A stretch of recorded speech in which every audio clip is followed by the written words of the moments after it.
जहाँ तक प्रणय आपने जहाज की बात कही, कल मेरे ख्याल से हमारे जो साथीगण हैं जहाज के मंत्रालय से, उन्होंने बताया था, एक अंक आपको दिया था, तो उस पर और भी खुलासा आज जब प्रेस में हमारी बातचीत होगी तो उस पर शायद आप उनसे सवाल पूछ सकते हैं। इसके बारे में लेटेस्ट अपडेट मेरे पास नहीं है।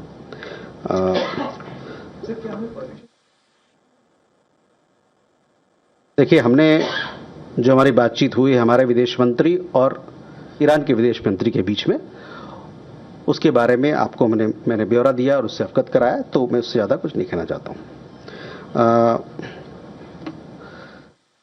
Rishabh, you had a question on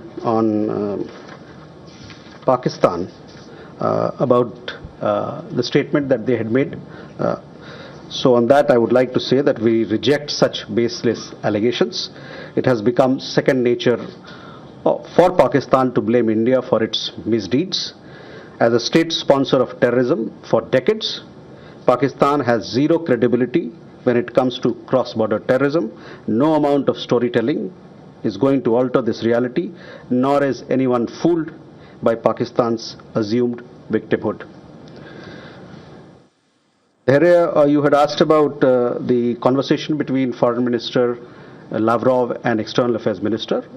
Post the conversation which happened yesterday, if I'm not wrong, we have given details of that conversation where the two leaders shared their perspectives and assessment on the ongoing conflict, and several other issues were also discussed.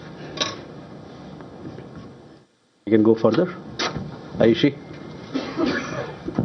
So this is Ayush Iqbal from ANI. Our Prime Minister has spoken with leaders across the Gulf and Israel. Has India been able to establish any diplomatic communication at the leadership level with Iran after the strikes? And second, does India believe the current escalation could impact regional initiatives such as the IMEC, which was announced in 2023?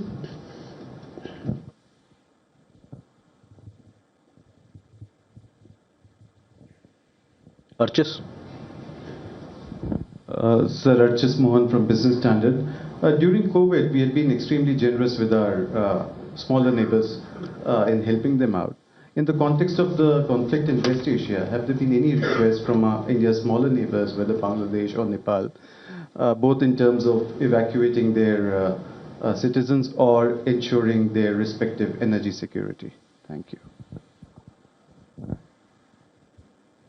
Vasri. India has co-sponsored a resolution at the UN that was taken up at the UNSC, in which Iran is very clearly criticized for its attacks on Gulf countries. In about 7 or 8 statements you have put out in the last 2 weeks, you have also very specifically criticized Iran for its attacks.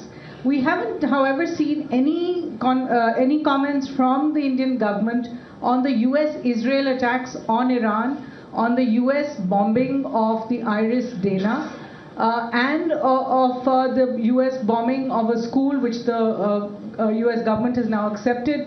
It is done in Iran as well. I'd like to know, what is the Indian position on the actions taken by the US and Israel, arguably the first actions in this war?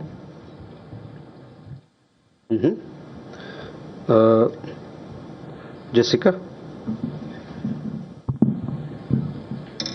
Hi sir, this is Jessica Taneja for Doordarshan Network.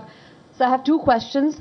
The first, we've seen some remarks made by commentators that India took 5 days to sign the condolence book at the Iranian embassy for the late Supreme Leader Ayatollah Khamenei. Is this correct? And secondly, Pakistan has expressed some concerns regarding the India-Canada uranium deal that was signed during the time of the visit of the Prime Minister of Canada, Mark Carney. Any comments on that?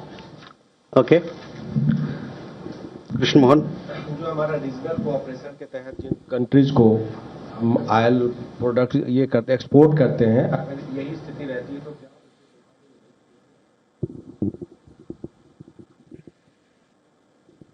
Okay, let's Ayushi first come to your question. Our Prime Minister, as you know, that he has spoken to several leaders in the Gulf after the conflict started. In these conversations, he stressed on the need for dialogue and diplomacy so that early peace can return.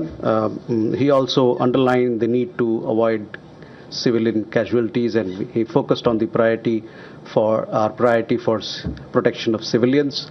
We have a large Indian community in the GCC countries, and obviously it's their security and welfare is of utmost importance. This was highlighted. We also, in several cases, condemned the violation of sovereignty and territorial integrity of states. As far as contacts with Iran is concerned, yes, our External Affairs Minister has been talking with his counterpart, and 3 conversations have happened in the recent few days. As far as the impact of the war, it is there for everybody of this conflict to see what's happening around, and obviously, it has several issues, several of our lives have been impacted by it, and not just ours, but of people and countries around the world. Archis, on energy assistance to countries in the neighborhood. First, I would come to Bangladesh. As you know, India is a major exporter of refined petroleum products, especially to our neighborhood. We have received a request from the government of Bangladesh for supply of diesel, which is being examined. Given our people-centric and development-oriented approach to relations with Bangladesh, we have been supplying diesel from Numaligarh refinery since 2007 through various modes, which includes waterways, rail, and later through the India-Bangladesh Friendship Pipeline. A sale purchase agreement was signed in October 2017 between Numaligarh refinery and Bangladesh Petroleum Corporation for supply of high-speed diesel on mutually agreed terms.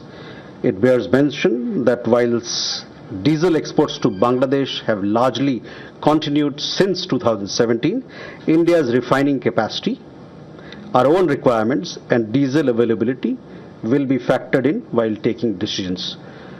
In addition, I would also like to say that we have received such requests from several other countries, including Sri Lanka and Maldives, and these are being examined, taking into account our own energy requirements and availability that we have.